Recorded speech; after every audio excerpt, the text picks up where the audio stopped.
Kentucky sports radio host Matt Jones says he's being recruited to run for Congress. And Vice President Joe Biden is considering a run for president. Bill Bryan explains why this puts President Obama in a tough situation in the bottom line.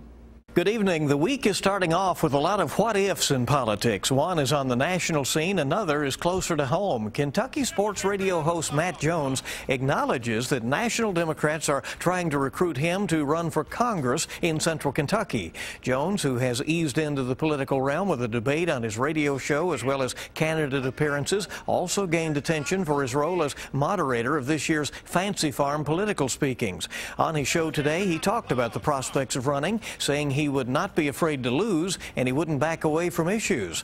The incumbent in the 6th District is Republican Andy Barr, who defeated 8-year incumbent Democrat Ben Chandler back in 2012. Jones says he'll reach a decision before the basketball season.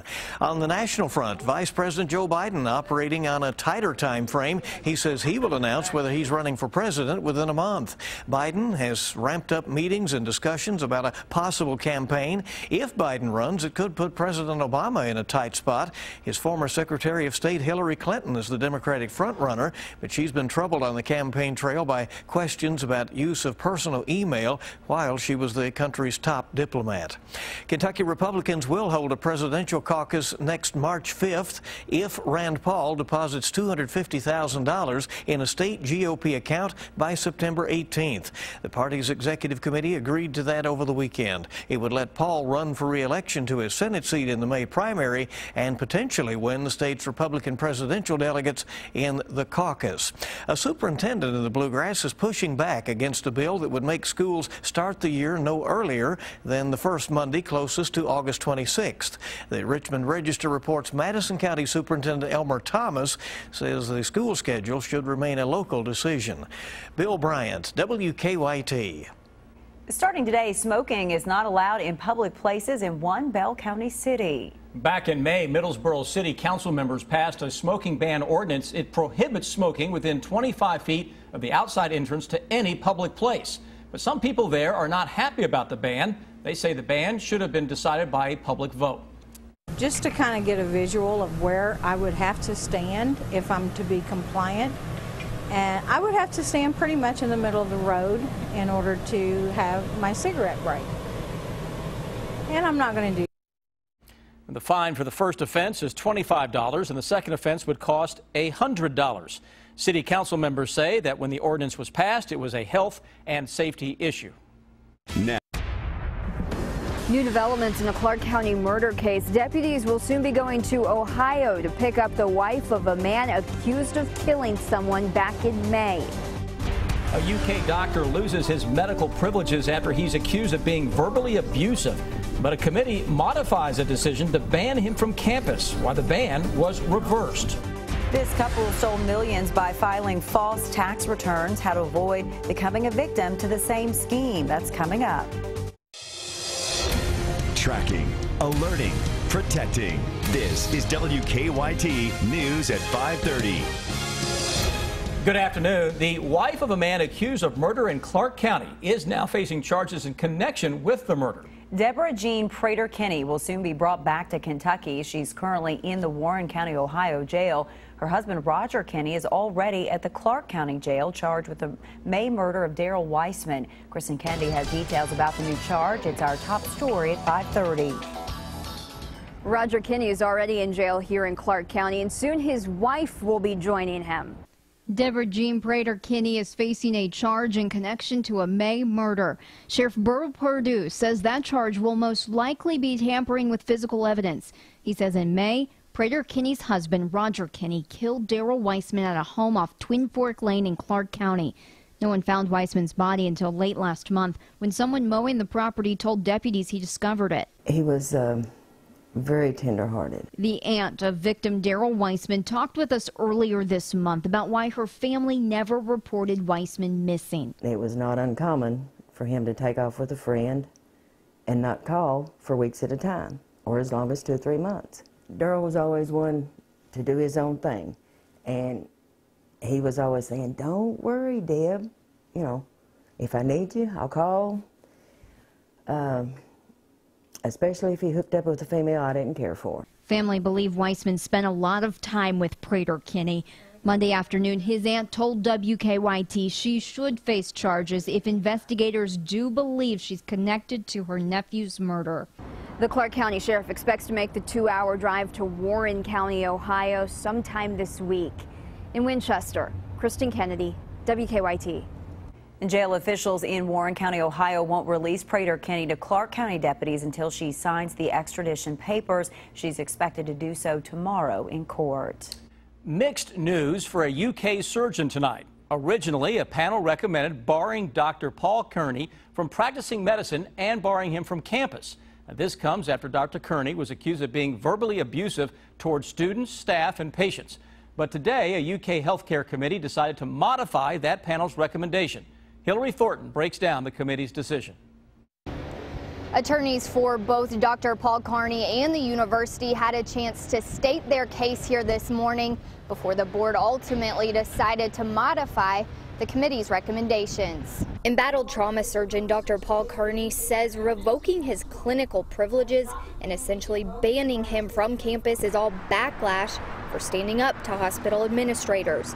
Today he listened as his attorney was given 5 minutes to explain their side, all before trustees spent nearly 2 hours in closed session, eventually deciding to modify the committee's recommendations, reaffirming him as tenured faculty. It's good and bad. I think it reaffirms the fact that I'm a full tenured professor, regular title series, which I earned through hard work. At least I can come to my campus office and interact with my faculty colleagues and hopefully provide teaching for future medical students and residents. However, his clinical privileges at UK are permanently revoked. University officials say the case was never about his tenure status, but about his alleged verbally abusive behavior towards patients, staff, and students. Affirm the work of 3 independent panels that included 16 doctors, Dr. Kearney's peers.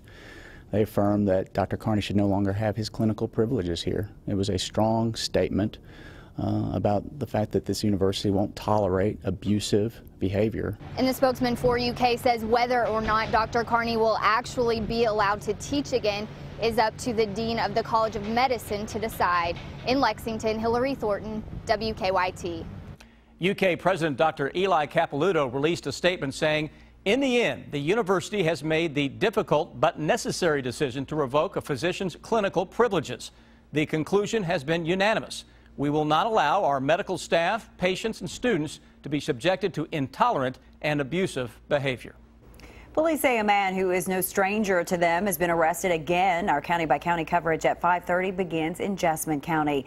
Nicholasville police say they arrested 21-year-old Brandon Miller last week during a traffic stop. He was charged with trafficking and possession of drug paraphernalia. Police also found $1,500 on Miller. After police arrested him, they found out that he had been arrested in July by sheriff's deputies for trafficking. 22-year-old Joseph Barkley Jr. was also arrested during the August stop for trafficking and carrying a concealed deadly weapon.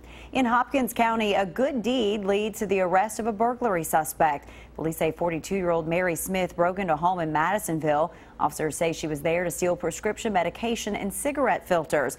But while she was inside, police say she noticed the stove was on and thought it might catch fire, so she called 911. Smith is now in the Hopkins County Jail.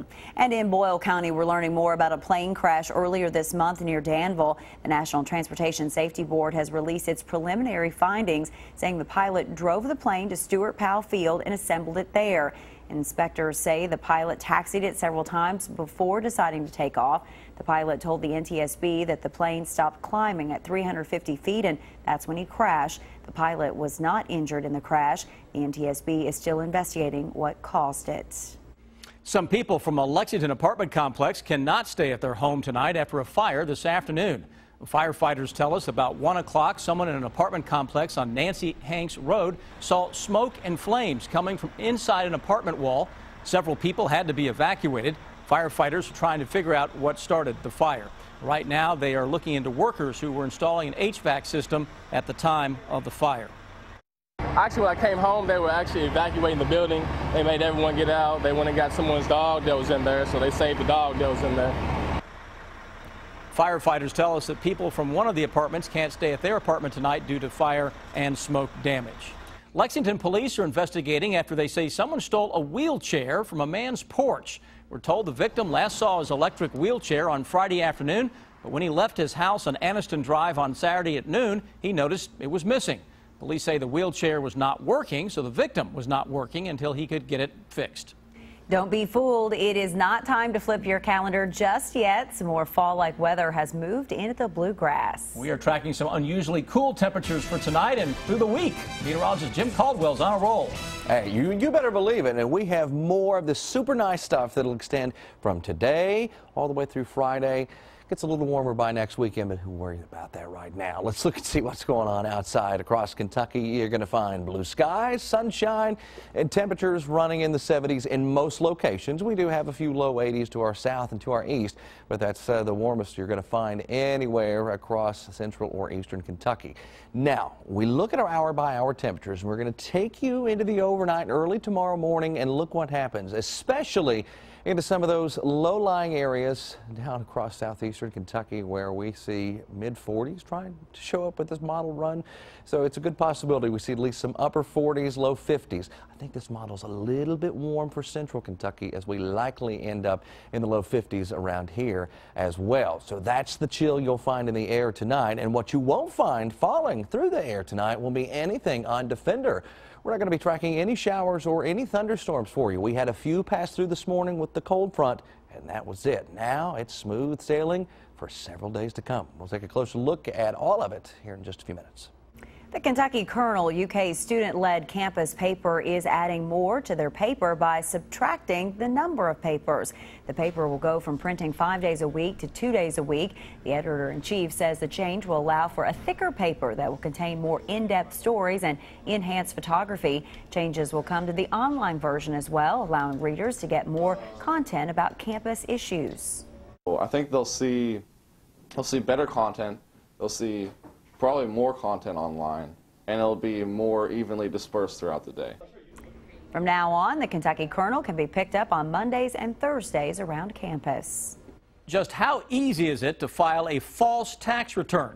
Much easier than you might think. The con artist in this case filed hundreds, but eventually got caught.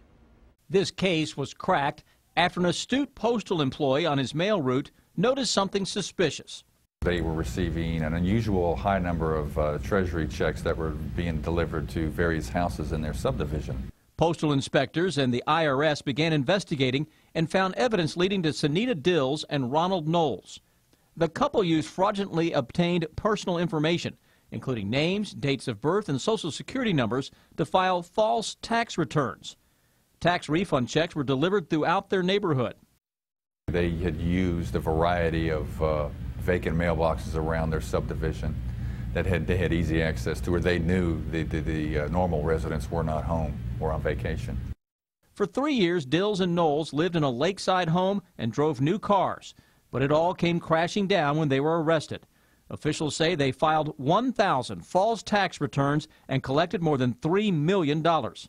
Postal inspectors say the best way to combat ID theft is to get a free annual credit report. Sunita Dills was sentenced to 7 years in prison and Ronald Knowles to more than 5. They will both serve an additional 3 years under court supervision, and they're required to pay almost $4 million in restitution to the IRS.